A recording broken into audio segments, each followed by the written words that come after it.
Inkolo yobuNazaretha inkolo kaJehova. Yes. uJehova lo ongumdali wezulu nomhlaba. uJehova lo owathumela uMose waqala ngokuthi ngaphandle kwa-Adam no-Eva kwathi isizwe sesonile ngaphansi kweBhabhiloni wayesekhetha indoda eyodwa wayesethi uzoyenza ukuthi izale isizwe sakhe uAbraham. Wayeseyitshela ukuthi kufanele ukuthi iphile kanjani. Emva kwalokho ke isizukulwane sika Abraham sathola lezibusiso lezi wayethembise zona. Okwaba ke isibusiso ukuthi kwaze kwaphenduka negama kwaba isizwe sakaIsrayeli. Okwahamba ke kusuka kuAbraham sebesihlele eGibhitha bakhishwa uMose umprofeti waphinda uNkulunkulu wavuselela izimiso zakhe imithetho yakhe entabeni yaseSinayi. Egqamile kakhulu ilena eyishumi. Okay. Lena eyishumi ke ngizoyichaza nje. Yes. Eyokuqala imele ukudumisa uNkulunkulu oUJehova umdali wezulu nomhlaba. Ingakho ithi ungabi nabanye uNkulunkulu ngaphandle kwami. Ungazenzeli izithombe ezibaziweyo. Ungaliphathi ngeze igama likaJehova. Sure. Khumbula usuku lweSabatha olungcwelise. Sure. Bese kuba khona nalena eminye ewu6. Emva kwalena ewu4. Yona ke uNkulunkulu wayeyishayela ukuthi sikwazi ukuthi sisodwa sikwazi ukuhlalisana. Ingakho yona izofika ithi hlonipha uyihlo nonyoko noma yazisa uyihlo nonyoko. Uma ungawuhloni ukuze insuku zakho zande. Kusho ukuthi isijeziso saloko noma umuntu ophanishekayo uma ungagcini leyo mthetho omunye umuntu akusi direct infliction to uNkulunkulu. Ukuthiwa ungaphingi ungahaleli impahla kamakhelwane wakho ungebi. So leyo imithetho yokuhlalisana. Sure. Bese kuba ke nayo yonke lena ekuyithora uMose owathi mayethunyiwe wayesethi ke abantwana bakaNkulunkulu uthi uNkulunkulu abayigcine. Sithola ke kusukela imithetho nje isuka laphana noma imiyalo kaNkulunkulu isuka kuGenesis izifike ithi Genesis, Exodus, Deuteronomy, Numeri. Ngihamba ke nomlambo la eze uzongisiza lapho nokhuza khona. Yes. So kutheke uma kuhamba isikhathi labantwana nabo benza izono. Kanti uNkulunkulu wayenze isivumelwano nabo kuDeuteronomy 28 ukuthi uma ningikhonza ngicina imiyalo yami. Uma ufunda kusuka kuverse 1 uzufike kuverse 14 uthi nazi izibusiso enizoyithola. Yes. Kodwa kusuka kuverse 15 kuze kufike kuverse 68 ukhuluma ngeziqalekiso ezobehlela. Sure. Kwahamba isikhathi ke bangasamkhonza kahle uNkulunkulu maningi amakhosi oManase namanye amakhosi amhlubuka uNkulunkulu noSolomon oManase ubani lenkosi besikhuluma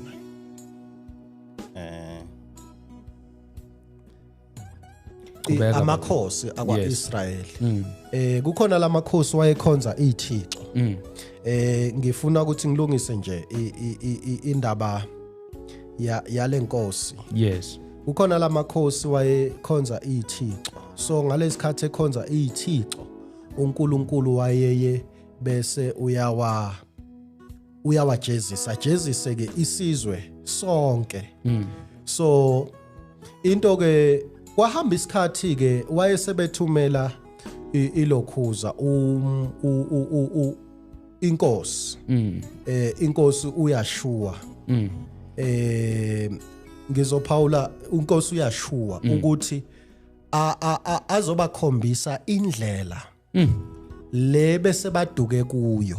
Okay. Ngoba ukona kwabo kwasekwenze ukuthi bese baba exposed noma baba weak bangasabi nawo amandla okunqoba ezinye izizwe zazibahlasela. Lokho kuzoba izizwe zamaRoma, izizwe zamaGreek nezinye. Yes. Kodwa ke ngokuthi ukuhlubuka kuqala enhlizweni kwathi noma indodana kaNkulunkulu isifikile inkosi uManase indodana kaNkulunkulu isifikile nayo bayiphendukela bayibulala. Okay. Uma sifunda iBhayibheli ukufa kwenkosi emhlabeni kuconsiderwa njengesibusiso, kodwa thina njengabantu usithi uma sifunda iBhayibheli sithole ukuthi it was an assassination. Sizokukhuluma ke mhlambe ngesinye isikhathi ukuthi kwenzakalani. Yes. So inkosi isihambile emhlabeni. Inkosi yashuwa lona owaziwa ngokuthi uJesu. Indaba kaNkuluNkulu uyasiphela. AmaRoma ase ayithatha ayenza eyawo. AmaRoma lawa kwakuyiwona sekakanekise vele eJerusalem, sekakanekise vele kwaJuda. Ayithatha ke manje ayenza eyawo. Ngalesikhathi ayithatha ayenza eyawo ase aqala ukufaka inkolo yaseRoma. Okay. Eyaziwa kakhulu ngokuthi pagan religion. Afaka inkolo yezithixo zabo, afaka izinto eziningi. Ngizowenza isibonelo nje. Indaba yoNkulunkulu omthathu. God akusinkolo kaJehova. Indaba kaNkulunkulu omthathu. uNkulunkulu omthathu usho iziqu lezi kuthiwa iziqu zikaNkulunkulu ezintathu. Yes. God the Father, God the Son, God the Holy Spirit. Yes. Leyo nto leyo into yaseRoma. Inomsuka wayo eBabylon. Esingayichaza ke nayo. Sure. So lenti ilethwa yini amaRoma uma esezothatha over lenkolo. Emva kwalokho kwafakeka ezinye zezinto. Kwashintshwa isabatha lenziwa isonto. Kwenziwa isonto. Lo mkhuba waseRoma babephinde bebekhonza nezinye izithixo okufaka phakathi ilanga. Yes. Ingakho uma ukhuluma ngosuku lokukhonzwa lwelanga kubhalwa SUN, which is Sunday. Okay. Usuku lokukhonza ilanga. Okungukuthi inkosi uyashuwa yahamba emhlabeni ikhonzela ngesabatha. Sure. Okungukuthi umpostoli uPaula wayehamba eshumayela ngesabatha. Siyabonga baba, sizophinde sithinte futhi. Angakaqedi. Ngiyazi ukuthi angeke uqede sinale isikhathi sinaso. Bengifuna ukufika la kushembeke ukuthi sifika kanjani. Sizofika baba. Baba uMthiya. Nangu uNkulunkulu. Ngifuna ukuzwa ke lakho iside ukuthi lo uNkulunkulu omkholelwayo ungubani yena? uNkulunkulu munye phela uJehova. Yes. Igama lakhe uJehova nenkosi yinye uJesu. Njengoba sachaza nje usachaza into nami ngivumelana naye kuloko akuchazayo. Nokuthi uNkulunkulu osithathu akekho. Cha, uNkulunkulu munye. Lokuthi God lokho vele ngihlale ngilwa nakho lokuthi uNkulunkulu bathathu. Lokuthi ukhona uNkulunkulu umoya, uNkulunkulu indodana, uNkulunkulu lokho ayikho leyo nto le. Munye uNkulunkulu. Ngisho eBhayibhelini ayikho. Angithi kuthiwa God the Father, God the Son, God the Holy Spirit. Into esho abantu laba ama ministries. Into engekho leyo. Ayikho into uGod the Father, God the Son, God the Holy Spirit ayikho eBhayibhelini. Yes. Baba mangibuyele kuwe. Yebo. Yes. Nangu ubaba useqhazile ngendaba ihistory noma ngaphelela ngiyazi ukuthi ngingaphela ngisho hour. Eyichaza le ndaba kaMfundisi uShembe. Ngifuna ukwazi ukuthi umprofeti uShembe. Ngiyabonga ukungilungisa lapho kubaba umprofeti uShembe. Kuzeka kanjani ubaba ngoba eseyichaza manje kuba simbiza ukuthi ngumprofeti uShembe? Umuntu mayefika endaweni uyefika ichaza yena ukuthi ngusibani bani ngiyinto ethile. Yes. Nomprofeti ukuthi size siqale simbiza ukuthi umprofeti. Washo yena ukuthi ungumprofeti kaNkulunkulu. Uthunyiwe. Yes. Kodwa enye indlela ukwazi ukubona ukuthi ngempela lo muntu lento ayishoyo iyiyo yini. Inkolo yobuNazaretha iyinkolo yembhalo. Asinayo inkolo outside scripture. Inkolo yobuNazaretha nje iyonke iyinkolo yembhalo so okuyiBhayibheli. Okay. So kuma scriptures mawubheka lapho ukuthi umprofeti uyinto enjani. Umprofeti imessenger othatha imiyalezo from kuNkulunkulu awudlulisele kubantu. Yes. And umprofeti uShembe it's exactly that afika kwenza mayifika lapha kuthina. So sikubona ngalokho ukuthi ngempela lo kwakumprofeti kaNkuluNkulu ngoba yikho into engaphandle kweBhayibheli afika sifundisa yona usifika sifundisa exactly izinto ezibhaliwe eBhayibhelini. Yes baba la etafuleni ngibona na incwadi izihlabelelo nemithandazo yamaNazaretha. And ngiyacabanga ukuthi ibhalwe futhi second edition kusho ukuthi khona ne-first. No la correctwa nje ama grammatical errors. Okay so le ncwadi imvelo yale ncwadi ivela kuphi? Umsuka wale ncwadi le yabhalwa umprofeti uIsaiah Shembe. Yes. So kusho ukuthi izihlabelelo lezi ngokomlando wakhe wathi umprofeti zayifika kuye nezingelosi. Okay that's interesting. Zayifika kuye nezingelosi afike ke bese ke umprofeti uIsaiah Shembe wayeumuntu engafundile wayengayanga esikoleni. Yes. So ngokwasemhlabeni wayengakwazi ukufunda noma ukubhala kodwa ngokwecebo likaNkuluNkulu wagcina ekwazi uNkuluNkulu wamfundisa. Noma lapha ehamba khona wayehamba enomabhalana wakhe wayethola someone ofundile who could write who can read and then kube uyena obhalayo. So zazi ukuthi mayifika le ihlabelelo zimfundisa ukuthi sihlabelele kanje sihlatshelela kanje lesihlabelelo bese ke eyayibhala ezinye zazo zayifika mhlambe ine vision elele ngoba kwakumprofeti angithi siyabaza abaprofeti izinto imiyalezo kubihluka indluliswa ngeindlela ezahlukene. So lezi ihlabelelo iqhamuka kanjalo zifana nalo eBhayibhelini ungacishe uyifanisa namahubo enkosi uDavid. Okay amahubo enkosi uDavid 150 lapha sinezihlabelelo engaphezulu kokuthi 140. Okay ezibhalwa umprofeti uShembe ngeingelozi zimchazela. Baba Mthiya kunenkulumo edumile lapha ku TikTok yami uthi inkolo kaShembe inkolo engekho. Exactly ngisasho njalo namanje uma ngihlehla nje ngibuya kuyo ayikho le yankolo. Le yankolo inkolo yaqhibukho ongayazi ibuyapi. Eyavele abakhona ingakho mabe funda iBhayibheli la ukuthi Jesu khona bathi Shembe. Hayibo. That's why ngithi iBhayibheli icala mangathiwa uJesu ngabuya la ngabafaka icala enkantolo ukuthi baguqula iBhayibheli elibhalwe ngoJesu elingabhalwa ngaShembe. Bona bathi Shembe. Ngibalalele kaningi emingcwabeni noma kuphi mabefika nje ukuthi Jesu khona balishintsha logama uzabathi Shembe. Abanye bayasaba mabebona igcwele amaKristu kakhulu umzashwabanisa umshumayeli lapha makufuna beJesu kasuthutheni kodwa bathi amen laba bavumayo so uyabona ukuthi bayayazi lento yabo ukuthi bayishaya kanjani. That is why ngithi ke nowhere leyanka nje masibe inkolo yakwaShembe bengisazobuza ukuthi kungani beyibiza amaNazaretha ngoba phela Nazaretha kusekudeni kabi ngeke uthula eSouth Africa beyibiza ngeNazaretha ngoba phela kwakuthiwa uJesu waseNazaretha wayezalelwe khona vele. So laba lo yena wala eAfrica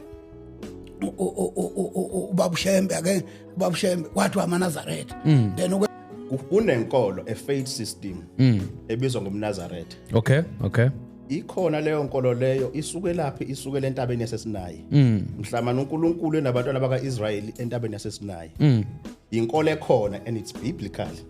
It's the very first nkolo esiyaziyo ungakabe ikhona inkolo eseyikhona manje eyidumile. Inkolo yobuNazaretha isukaphi entabeni yaseSinayi. Uba kanjani iNazaretha ukuze umuntu nje ngoba ngiyibizwa ukuthi ngiyiNazaretha you take a vow uthathe isifungo sobuNazaretha. Okay nakho lokho kuphi sikuthola kuphi encwadini Numbers chapter 6 uthatha isifungo uphakamisa isandla ukuthi ngizahlukanisela uNkulunkulu kusuka manje kuze kuyophela impilo yami yonke uzahlukanisela uNkulunkulu. Yes sikhuluma ngenkolo ebuNazaretha inkolo ekhona. Why kuyiNazaretha? Why kuyiNazaretha? Yes ingoba inkolo sisenkolweni yobuNazaretha. Yes inkolo kunenkolo eyimele engafani nezinye izinkolo ekuthiwa iNazaretha. Ine lifestyle umuntu wobuNazaretha indlela aphila ngayo indlela enza ngayo izinto uzahlukanisela uNkulunkulu. Yes because ngithi into engicabanga ukuthi esuke idida abantu noma ababukeli bethu ukuthi noJesu nakuthandwa zakuthiwa uJesu Kristu waseNazaretha So ukubuza kwami lo mbuzo ngifuna ukwazi ukuthi ngabe lo Nazaretha lo o-attach no Jesu Kristu uyena futhi lona olapha ku Prophet uShembe. In actual fact yes. Okay. Kodwa mangaphendula lo mbuzo wakho ukuthi Yes. why iNazaretha. Yes. Uthatha isifungo sobuNazaretha. Ukuze uzoba umNazaretha nje uthatha isifungo. Yes. You cannot be a Nazareth ungakazi uthathe lesa sifungo. Oh, enye indlela ukuthi ube umNazaretha ngaba umNazaretha by dedication. Dedicate umzali wakhe sike sambona umprofet or umpriest uSamuel. Umpriest uSamuel wa dedicate unina umzalayo uHana ukuthi Nkosi uma ungangipha umntwana lo mntwana uyokuba umNazaretha wakho. So ngaba umNazaretha ukuthi uthathe isifungo uyithathele wena isifungo willingly or ube umNazaretha ukuthi udedicate umzali wakho. Sure. So ukuba umNazaretha nje it's either you take a vow or you are dedicated.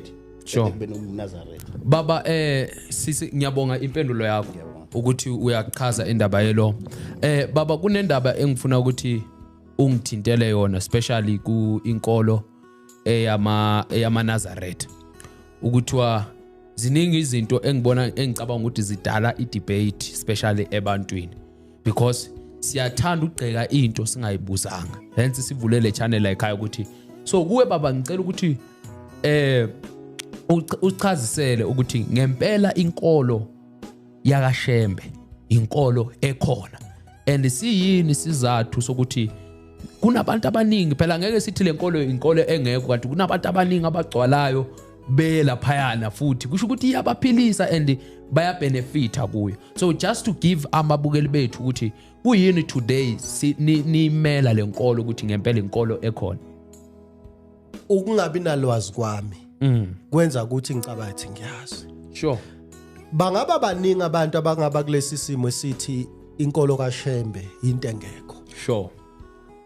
Maningi ama contributing factors. Kungaba ukuthi umuntu ongazi inhlobo. Athengazi bese kuba nabantu abamakholwa ebandleni lamaNazaretha. Abenza izinto eziphikisana nemiyalo kaNkuluNkulu bese kuthiwa lento ayikho. Sure. Okwesibili kungaba ukuthi umuntu akazi inhlobo futhi akakazi wabona neNazaretha kodwa indlela iapproach yakhe afundiswe ngawufundiswa ukuthi uma kungeyena uJesu leyo nto ayikho. Lento kubaba ngesonto ledlule uyibize ngefanatism. So njengoba silapha sibonga le platform ukuthi sizosiza abantu abalalela ubaba uMbatha nabafuna ukwazi ngobuNazaretha ukuthi kahle kahle buyini ubuNazaretha. Yes. Ngithe inkolo kaJehova. Ngachaza nemithetho. Sure. Asizile ukuzoyilwela sithi inkolo ekhona. Angeke siyilwele sizochazela nje abantu for free. Inkolo ekhona. In actual fact, uma singenza ama analysis. Inkolo ngokwe historical fact ebukeka ingekho inkolo yobuKristu. Sure. Awuliphinde lapho baba ngathi le mic ayikuthathanga kahle. Inkolo Yes. ebukeka ingekho ngokwe historical fact and biblical fact inkolo yobuKristu. Yes. Isizathu. Angeke ngikwazi ukuchaza lesi statement ngingakachazi inkolo yobuNazaretha. Okay. Umprofet uSamuel owagcoba uSaul kuthabe inkosi wayumNazaretha. uMose wayumNazaretha. Hayibo. Bonke abaprofeti baseBhayibhelini baziwa ngabapriest baziwe ngeinceko babe amaNazaretha. Uma ufunda uNumeri 6 umNazaretha umuntu ongagundi inwele zakhe. Awuyifunde baba ngoba usuyivulile. uNumeri 6 uthi yisho kubantwana bakaIsrayeli uthi nxa wesilisa noma wesifazane enza isethembiso esithile isithembiso somnaziri ukuzahlukanisela uJehova. So ukuba umNazaretha ukuzahlukanisela uJehova. Uyakuza kukhona lengxenye ethi uyakuba ngcwele Verse 5. verse 5 yes ngasontela impucu ekhanda lakhe uyakuba ngcwele. Uyayizwa leyo nto? bachaza ama characteristics omnaziri. Yes. Then at the end they conclude ukuthi lokho kuya ukuba ngcwele. Sure. So wayekhona amaNazaretha athatha izifungo as individuals ngalesa sikhathi bese kuba khona ama-born Nazareth. Encwadini ebhalwe ubaba uMelusi ethi Shembe the messenger, the sacred tales of prophet Isaiah Shembe asiyiphathanga la. Uhlukanisa amaNazaretha kathathu. Uthi khona amaNazaretha okuzalwa njengoba uNkosana uMlambo bekasho. Khona amaNazaretha dedication ngokwesifungo Yes. sesikhashana. Yes. Bese kuba khona amaNazaretha ngokukholwa ngokwe-dedication ukuthi ngithi sengithatha isifungo sokuba uba uMnazaretha. Ngenkathi kuShembe efika wafika nobuNazaretha obuyi-faith system obuyinkolo. Okungukuthi you don't have to be born a Nazarite. ubuNazaretha obungabona bosikhashana kodwa ubuNazaretha bokuthi impilo yakho yonke uzahlukanisile nalezi zinto ezingekho ngcwele uzinikele kuJehova impilo yakho yonke. Yes. Kubhaliwe uzosifundela inkosana uMlambo. Yes. Inkosi uJesu yayingumNazaretha. Sure. Inkosi nako kwenzeka. AmaRoma wayehlasela iJerusalem. AmaGreek nawo wayene interest kuyilokhuza kuJerusalem. Isizwe sakaIsrayeli ngokwe-faith system sasesehlukene kathathu. Yes. Kwakhona abaSaddusi nabo abantu more traditional. Kube khona amaFarisi, they were more educated. Sadducees more traditional, Pharisees more educated. Bese kuba khona ibandla elaliholwa inkosi uJesu. Sure. Akusiyi uKristu. Okay. Yeah, right. Kwathi ngaphambi kokuba kuzalwe inkosi uJesu 150 years. Baphume eJerusalem. Isect yayibizwa ngokuthi ama-Essence. Baya kowakha ngaseGalili. EGalili kwadevelopa i-center ibizwa ngomuzi eBhayibhelini ebizwa ngokuthi umuzi wamaNazaretha okuseNazaretha. Yes. So leli gama elithi amaNazaretha elitholakala eBhayibhelini namhlanje la developa ngoba kwasuka igroup yama-Essence ayakophila impilo yobungcwele ngaseGalili okwathi leyo center ababe iyayidevelopa kuyo kwase kwaziwa ngokuthi umuzi wamaNazaretha. That is 150 years before kuzalwa uJohane uMbhaphatisi. Yini baye kohlala laphana abaSaddusi besebona kuNkulunkulu. Ezinye zezinto ababusi baseRoma bakwaJuda babezenza bese badlelana nezizwe ikhonza abanye uNkulunkulu zingakhonza uJehova kuphela. And bathi uma beyiletha bezingcolise bengcolisa isizwe baphinde babafake na kuyi-security system. So ngalesikhathi baya laphana kuthiwa it's a primitive group. I-group yayingasiyona abantu ababaluleke kangako. Kodwa babengaphucuzekile. Kodwa baya laphana bathi siyakozila ngoba uMnazaretha ukuzila. Bayakohlala laphana enhlathini bayazila silinda uMesaya. Lo esathenjiswa yena abaprofeti baphambili noDaniel. Yes. Kwase kufika umprofeti uJohane njengoba iBhayibheli lithi wakhulela ehlane. Yes. Ukhulela ehlane ngoba they are out of Jerusalem ba identify indawo labazolinda khona. Wabikezela umprofeti uJohane ukuthi kuza ongaphekwami engengikwazi nokubopha intambo zezicathulo okuJesu. Okujesu. Uma efika umprofeti uJohane ungumprofeti ubikezela ngokuza kukaMesaya. uJohane wafike waqala impilo yobuNazaretha noma ngizothini wathuthukisa impilo yobuNazaretha. Asibambe lapho baba. Babu Mthiya, inkolo yamaKristu kuthiwa inkolo engekho. Ya ake ngithi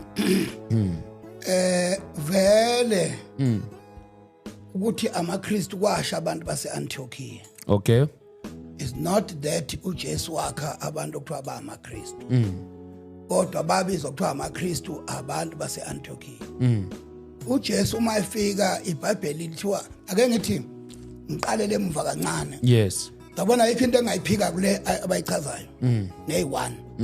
Kolokho biblically ba right. Ngoba umNaziri lekuthiwa umNaziri, umNazaretha, umNaziri usho lokho akusho vele ukuthi umNaziri ubonakala akagundi akanje usho yes. Ngathi indaba uthi ukuyijika kancane. Ngifuna sihlale endabeni. Bathi nabechaza abubaba ecaleni bathi uProphet Shembe wayethi uNkulunkulu sinencwadi namhlanje okuyisihlabelelo ebhalwe uProphet uShembe. Ngifuna ukubuza kuwe ukuthi lamazwi bokhuluma eqaleni uthi inkolo kaShembe inkolo engekho but sinencwadi singathi ungathi laba kusiyibo laba esina because incwadi abayiphethe ithi Shembe ibhalwe ubani uProphet uShembe ngokwazi kwami okuncane yes uShembe uqala uIsaya wabhabhatiswa umuntu umzalwane okholwayo yevale ngalaba ukuthi uthena amadlozi inkolo kaSathana 100% ngeke uphike vele nje akekho umuntu okholwayo uJesu okhonza amadlozi baba uyakholela emadlozini enkolweni yobuNazaretha akuvumelekile ukuthi umuntu omNazaretha akholelwe kunoma ngabe yiphi enye into engaphandle kobuNazaretha. Okay. Ngoba khumbula sithe masifunda ubuNazaretha sithe ukuzahlukanisela uNkulunkulu. Yes. You separate yourself only for God.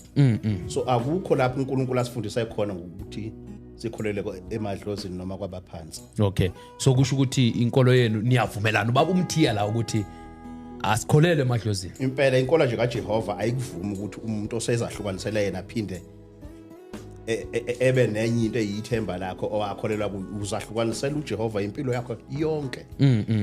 Okay baba umProphet uIsaya Shembe lo. I-doctrine imfundiso nkolo yebandla lokhu yafana nangalesikhathi afika namanje kuseyiyo sahamba ngayo. I-doctrine yobuNazaretha icacile. Mesabeni uJehova zizukulwane ngezizukulwane negcine imithetho yakhe uJehova anilobela yona ngencebo yakhe uMose. I-doctrine yebandla leyo. Sure. Isikhomba phi encwadini so inkolo ekhona le existayo. So kuyenze ukuthi uma uthandaza uncuse kuye umProphet uIsaya Shembe.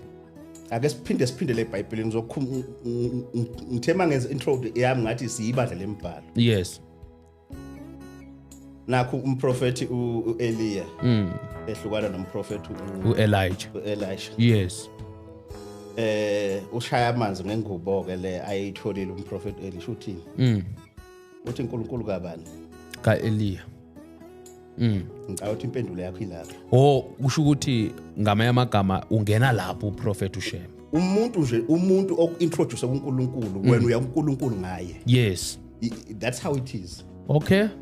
Masikhuluma ngoNkulunkulu umuntu osazisa ngoNkulunkulu enanga umProphet Isaiah Shembe. Abaprofeti kusukela kuMose kuze koJoshua kuze koSamuel kuze kuyofika kumProphet Isaiah akekho umProphet okhompyutha nomunye. Akekho umProphet omkhulu kunomunye.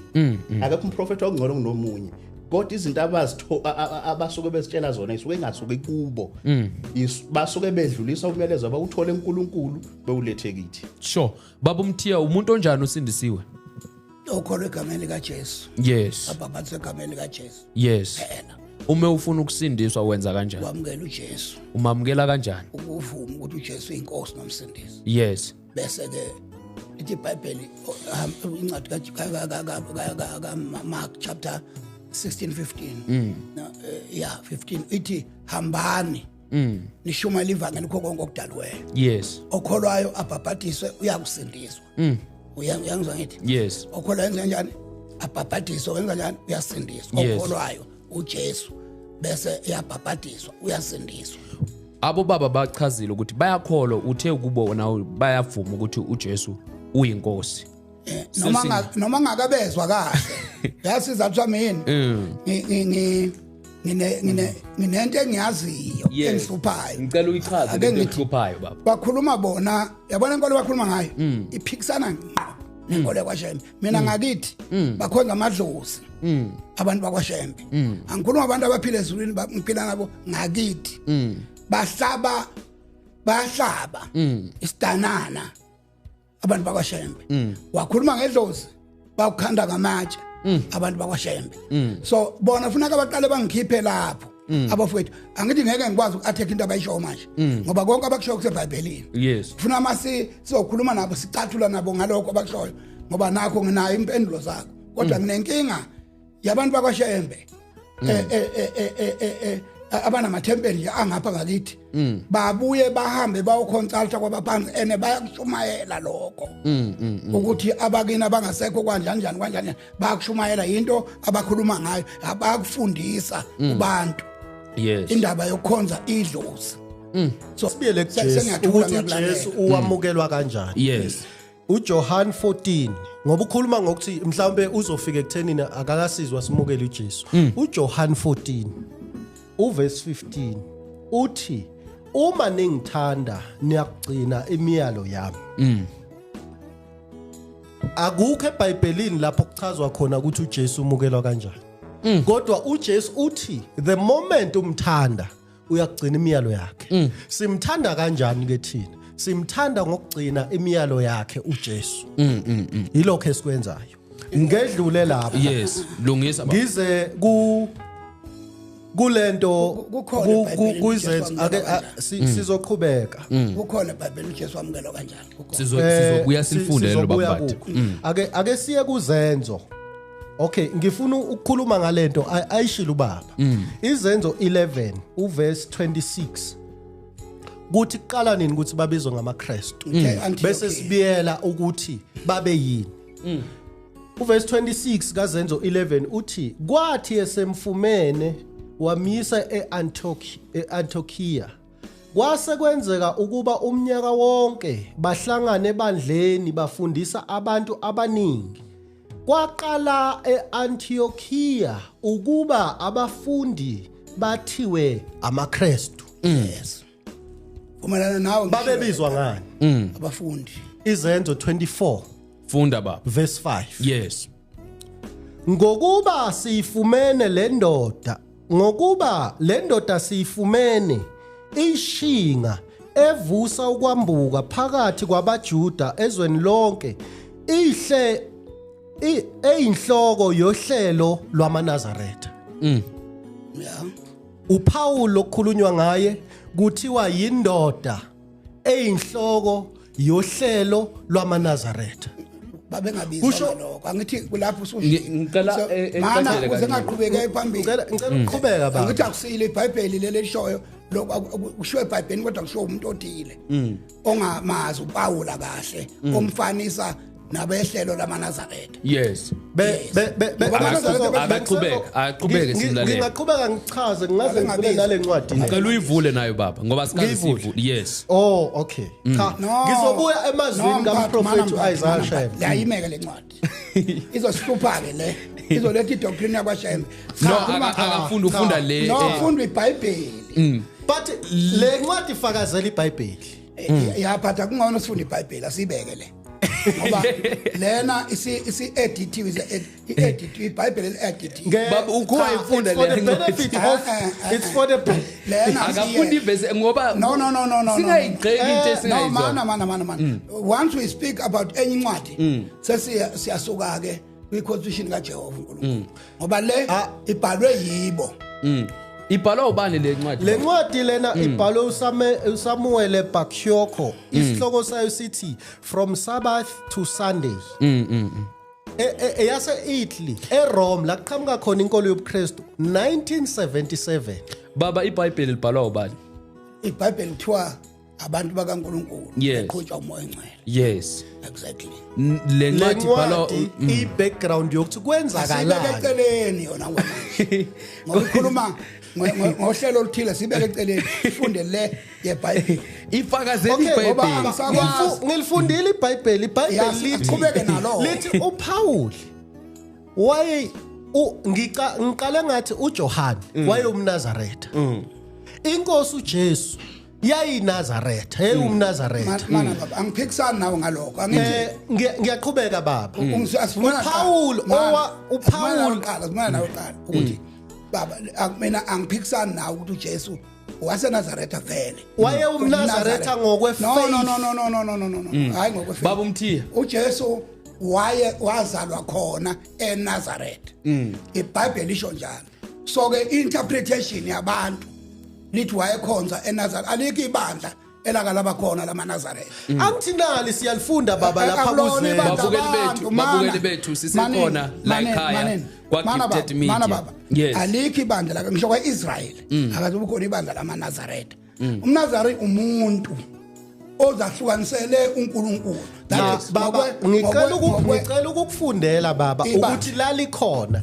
yebo ufunda iBhayibheli izenzo 24 yes ake ngiso kusana 24 okay babebizwa ngani ngoba kuyashiwo ukuthi kwaqale eAntioch ukuthi babizwe ngokuthi ba amaKristu ake uJesu nje ake ngichazele igama labafundi baba ake ngichazele igama labafundi babumbatha sibanika isikhathi igama labafundi lisho abantu abafundisi angithi abafundisi babumbatha simnika isikhathi umfundi ukuthi isuke ihambe kakhulu a long journey ikhuluma isihlahla ehlathini asiqale qala silungise indaba kaJesu ngizogcina ngikhulumile baba akaze wakhuluma uzokunika isikhathi esinako man uJesu akaze wazala amaNazaretha awekho ibandla kaJesu amaNazaretha uma likhona ngifuna ukulibona lithwa nali ibandla uJesu incwadi kaMateyu 20:16 verse 18 uthi ngizokwakha ibandla lami uthi ke lebandla lami ngizolakha emasangathi awulahlula akashonga amaNazaretha baba okay baba umbathe konke lokho kushoyo baba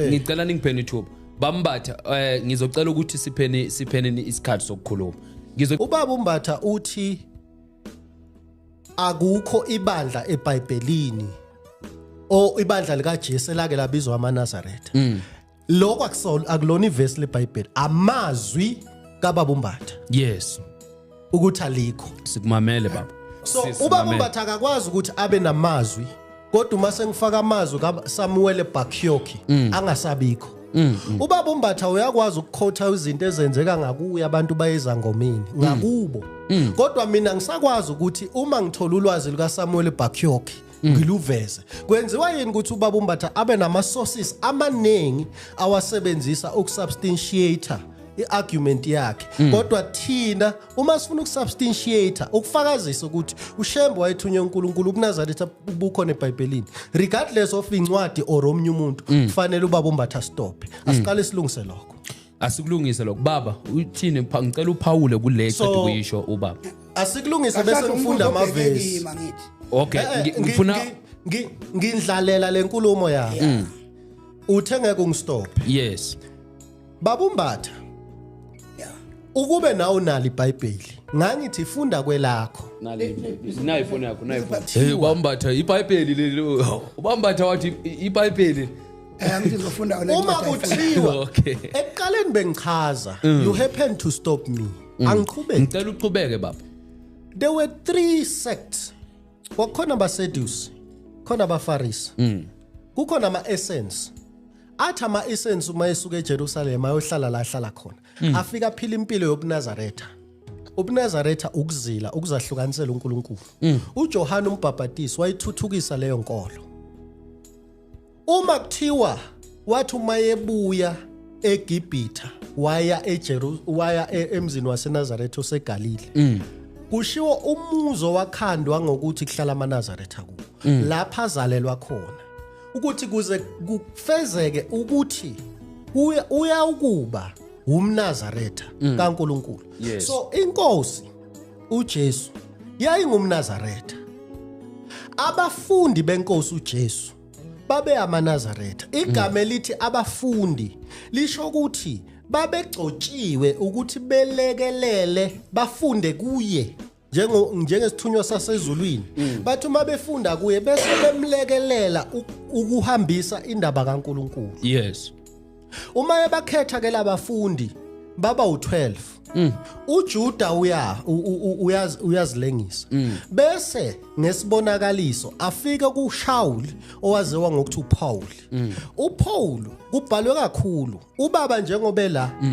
ulandela inkolo kaPaul kodwa ngimquotela uPaul ukuthi lo Paul amlandelayo nenkosi uJesu babehola ibandla lamaNazaretha uShembe wavusa ibandla lika Jesu okuyibandla lamaNazaretha uJesu alishiya kubafundi bakhe umuntu owaqhama kakhulu ngokweBhayibheli ukuthi alihole uPaul baba so ngokwenkolo eseBhayibhelini kaJehova yes inkolo ekhona that is why ngithi inkolo yobuKristu inkolo engekho usamile kulawo mazi yes ayikho because kwasha abantu base-Antioch akushongo uJesu akukho futhi uJesu lapho khona ake athi mina ngikhanda inkolo ethile wafika wayikholelwa wafundisa abantu and zonke imfundiso zakhe uthi angizile ukuchitha imithetho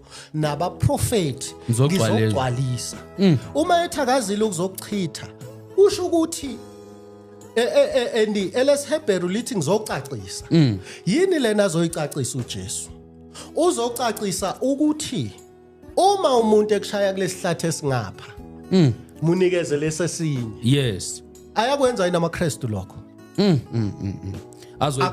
azoyiphendulela kuma comments uJesu uzocacisa ukuthi njengoba yena esekhona abantu abangajeziswa on behalf of uNkulunkulu ngokwasemhlabeni wafika wakhuluma waintroduce a new realism indaba yezulu ukuthi abantu sebazojeziswa ngomhla wokuphela uma sebehamba emhlabeni asekho isidingo sokuthi umuntu mayenza isono abulawe yes ingakho wayevikela abantu abayiphingi so uma uzokhuluma ngokuthi uphila kuNew Testament mibili mina imithetho engiyaziyo okwamanje eyashintshwa uJesu thandanani mhlambe wesithathu lo introduce oqala othi uma ushaywa ngapha kufanele unikeze umuntu isihlathi esingapha amaKristu awakwenzi lokho and nina wenza lo thina cha sikwenzi thina okay uShembe wasifundisa ukuthi singaba yilima zabantu okay qhubeka baba yes owesibili umthetho othi umuntu makangabulawa yes so uma thina singamaNazaretha singababulala abantu abaphula umthetho kaNkuluNkulu kwafundisa uJesu owesithathu ilolo okay owesithathu ilona othi thandanani ikhona ke neminye uma bembuza ukuthi mupho omkhulu umthetho kuMark 12 verse 28 funda baba uthowokuqala ayivule lencwadi yilo nothi thanda inkosi yakho ngamandla akho onke umphefumulo wakho wonke nangengqondo yakho yonke kusho ukuthini ukuthanda inkosi yakho kusho ukuthi ungabi nabanye onkulunkulu ungakhonza izithombe ungaphathi igama ngeze ugcina isabatha ngicela ufunda ubaba uyitholile le verse uceda ukukhuluma ngayo uMark 12 yes iverse eqala ku28 wase kusonde lomunye wababhali wayebizelwe bebuzana wayebezwile bebuzana eqonda ukuthi wayebaphendule kahle wambuza wathi ngumuphi umyalo wokuqala kuyo yonke na uJesu waphendula wathi owokuqala ngokuthi yizwa inkosi uNkulunkulu wethu inkosi yinye woyithanda inkosi uNkulunkulu wakho ngayo yonke inhliziyo yakho nangawo wonke umphefumulo wakho nangayo yonke ingqondo yakho umthanda kanjani ke umthanda ngokumgcinela lemiyale u4 sure imiphi lemiyale u4 uNkulunkulu munye ungakhonza iThixo ungaphathi igama ngeze gcina isabatha uma wephula leyo mthetho umakhelwana kahlukumezeki uhlukumezeka uNkulunkulu ngoba it's a direct disrespect or disobedience kuye uJesu waligcina isabatha uJesu waligcina isabatha yes uma ufunda ngale ngasekugcineni kuthiwa wayehamba eshumayela ngesabatha kunelanga kuthiwa wathiwa ngazi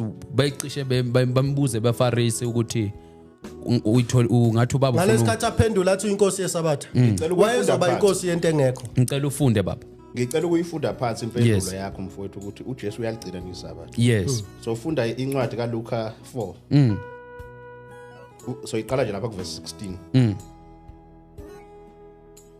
wafika eNazaretha lapho akhulela khona wangena esinagogweni ngosuku lweSabatha njengokwenza kwakhe wasukumela ukufunda uyaphendula kombuzo wakho ukuthi uJesu wayeligcina neSabatha no Paul ukugcina no Paul kuthiwa waphilisa abantu ngelanga leSabatha. I think lelo verse ngangena kuthiwa wayekuphilisa abantu ngelanga leSabatha. wathini yena akashongo ukuthi aliphula iSabatha wathi ngeSabatha kuyenziwa okuhle akashongo ukuthi alikho iSabatha Okay. he simply said ngeSabatha kuyenziwa okuhle Yes. which he was correct. Baba Mthiya sesikhathi sakho siyasondela manje. Akengikadele le ndaba le Yes. ngoba bengisadlalela le ndaba le so ibandla ke kwakuyibandla lamaNazaretha uShembe uvuse ibandla likaJesu uShembe uvuse ibandla laliholwa uPaul ibandla lamaNazaretha kulama 3 sect ama essence la aphuma akhalaphana ngoba wayephila ubuNazaretha kwase kudevelopa lo muzi lo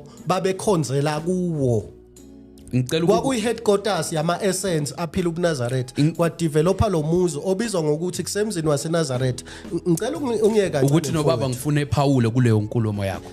uzoya kuyena so uma iqhubeka lapho wathi sehambile emhlabeni ibandla lakhe ngesikhathi esiningi kwasala no Paul waqhubeka uPaul siyezwa lapha it's confirmed and ukukhombisa ukuthi that is confirmed kuthiwa baqala ukubizwa ngamaKristu eAntioch kusho ukuthi sonke lesi sikhathi babe solo babizwa ngani ngokwebuzwe ngokwe cultural belonging they were essence angazi noma lisusela kumuntu wayebahola yini kodwa ngokwe faith system babe amaNazaretha okusho ukuzila indaba yobuKristu ukuthi beyinkolo iqale sokwedlule iminyaka efikayo ku 280 iSabatha laphulwa ngamaRoma ngo 321 AD inkolo yobuKristu ukuthi besemthethweni yafakwa uConstantine ayinayo umprofeti inkolo yobuKristu was founded by a Roman governor a Roman leader by the name of Constantine ngo 325 AD akhona nama creeds awabhala lapho asho khona ukuthi uchitha konke okwamaJuda